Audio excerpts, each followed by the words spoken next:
Claire is no stranger to Boston and studied at Boston College some years back. Albertus Bagas Lakshana, S.J., teaches at Sanata Dharma University in Yogyakarta, Indonesia. His research interests and publications include topics in Muslim-Christian comparative theology, the theology of religions, mission studies, theology of culture, and Asian theologies. His most recent publications include the book, Muslim and Catholic Pilgrimage Practices, Explorations Through Java, from 2014, and essays in the recently edited volume, Ritual Participation in Interreligious Dialogue, Boundaries, Transgressions, and Innovations, in the Oxford Handbook of Christianity in Asia, and in the 2010 book, The New Comparative Theology, Interreligious Insights from the Next Generation. He is also the managing editor of Basis, a cultural journal based in Yogyakarta. His paper today will be called Hybrid Identity and Peril, Christian Community and Political Islam in Indonesia. So let us welcome Bagas.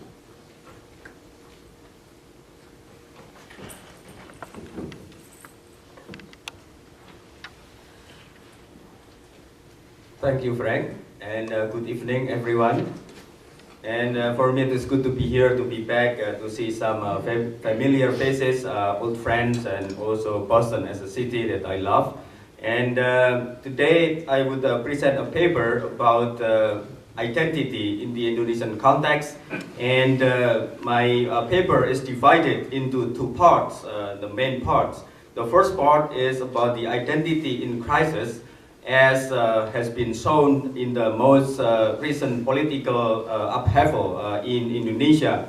And then in the second part, I will trace back the discourses on identity, hybrid identity on the national level, but also for the Christian communities that has been done by Catholic intellectuals, writers, and so forth in the past, in the post-colonial Indonesia, as I call it. And let me begin with the first part of the paper. The first is the identity crisis in Indonesia. And for me, there are some alarming signs of identity crisis in my country, in Indonesia, that affects the whole nation, as well as, more particularly, the Christian communities.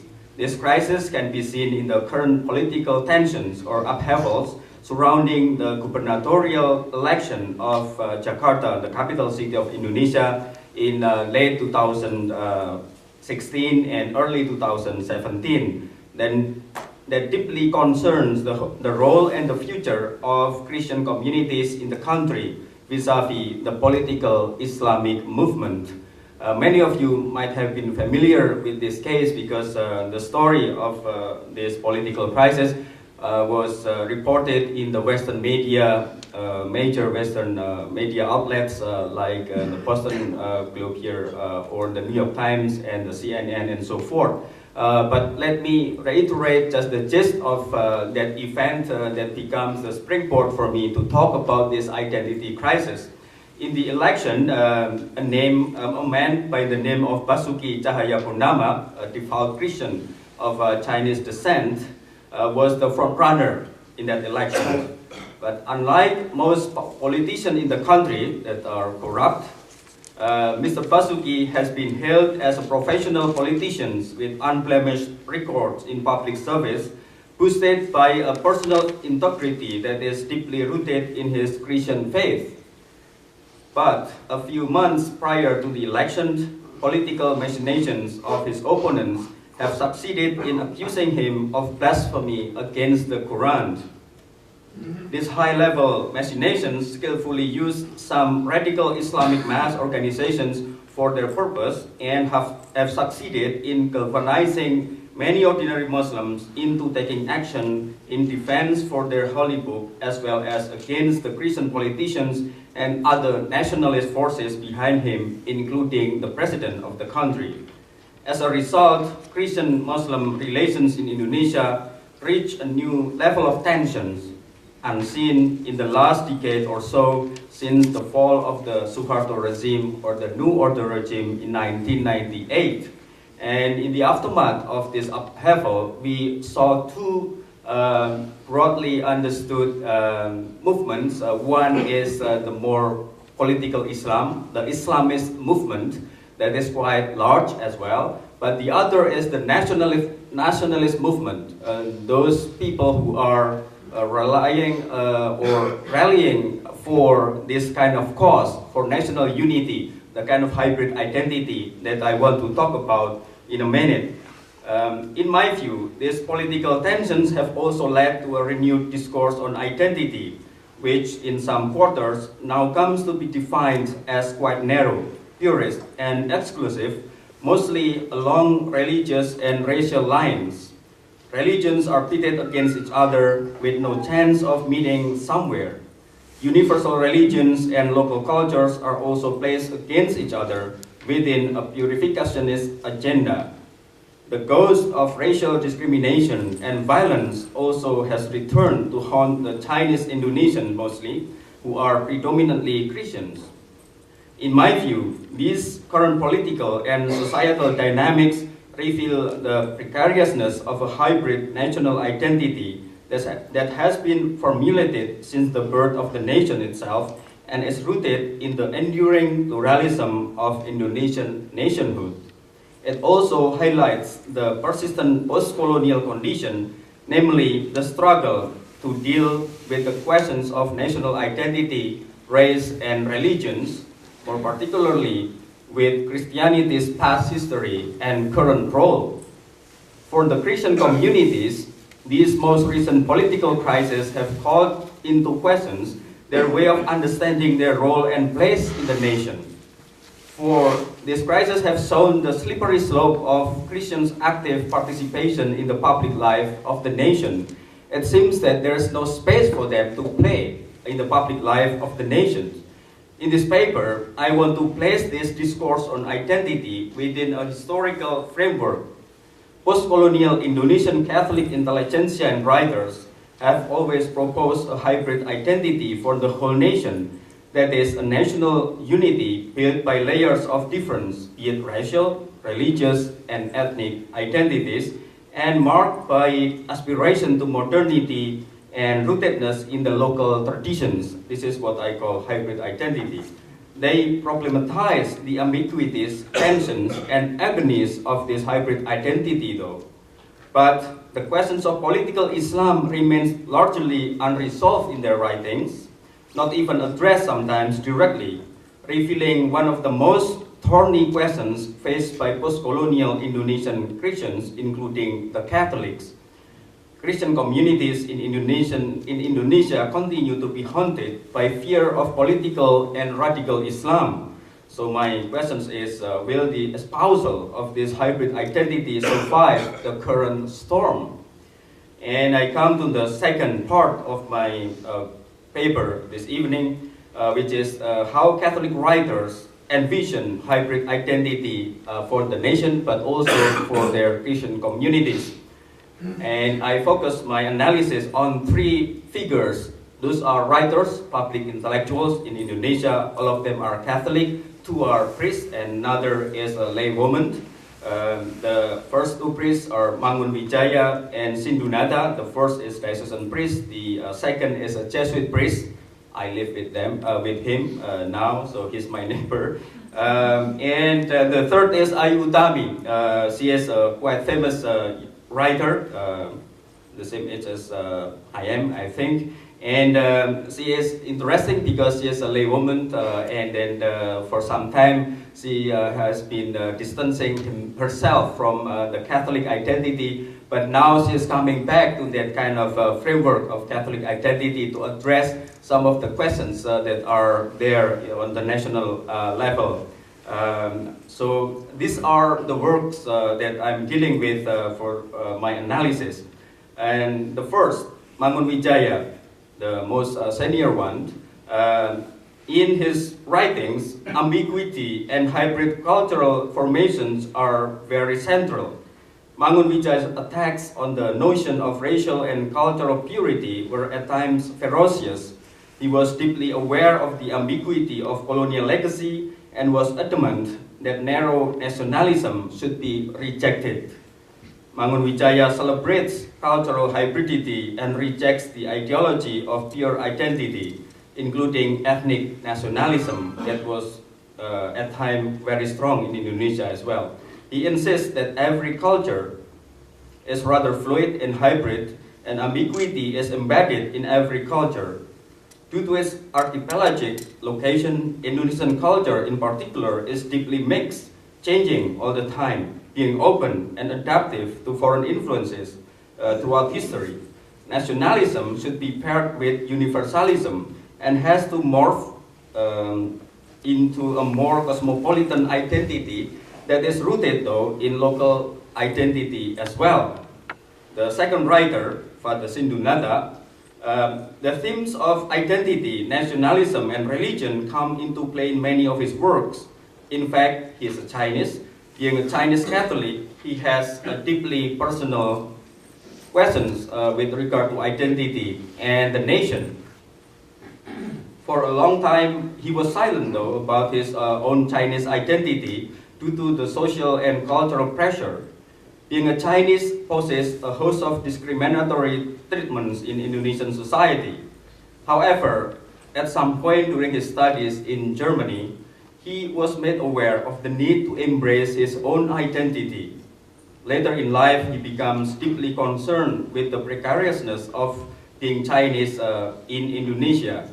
And in light of this concern, he questions and reinterprets the nature of Indonesian identity and argues forcefully for a culturally and ethnically hybrid national identity. Like Mangun Wijaya before him, Sindunata is interested in the bigger questions relating to the nation.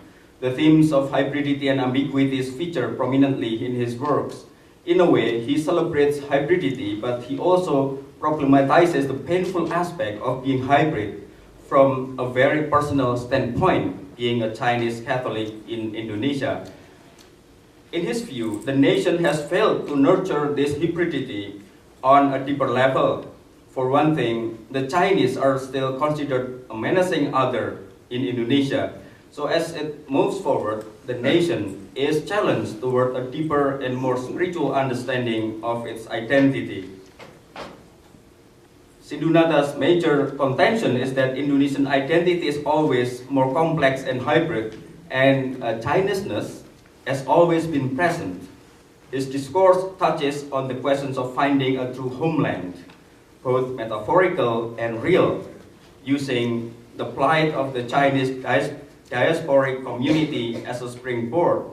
He is critical on the nature and significance of blood relationship and ethnicity, and tends to think that these primordial identities are hindrance to universal brotherhood. He attempts to highlight, for example, the point that the first Muslim king in Java, Indonesia, is actually a Chinese, of Chinese descent, and that the Chinese have significant role in the Islamization of Java or Indonesia. This is a major point. In a sense, Islamic Indonesia has a hybrid past, Chinese and Arab and Indonesian and local. Interestingly, Sindunata never mentioned Islam by name in his work, preferring to call it the new religion. This is very telling. In my view, this is largely due to the uneasiness that stems from his background, as well as the sensitivity of the issue. The role of the Chinese in the Islamization of Indonesia has been a politically contentious topic, especially during the New Order. In this regard, I would argue that this shows the post-coloniality of the whole questions. Here we deal with a Chinese Catholic writer writing about Islam. He has a double authority by virtue of being a Christian that has an ambiguous relationship with the colonial power and with the Islamic community as well, and by virtue of being a Chinese, an ethnic identity that has been considered an authority most of the time menacing in the history of Indonesia.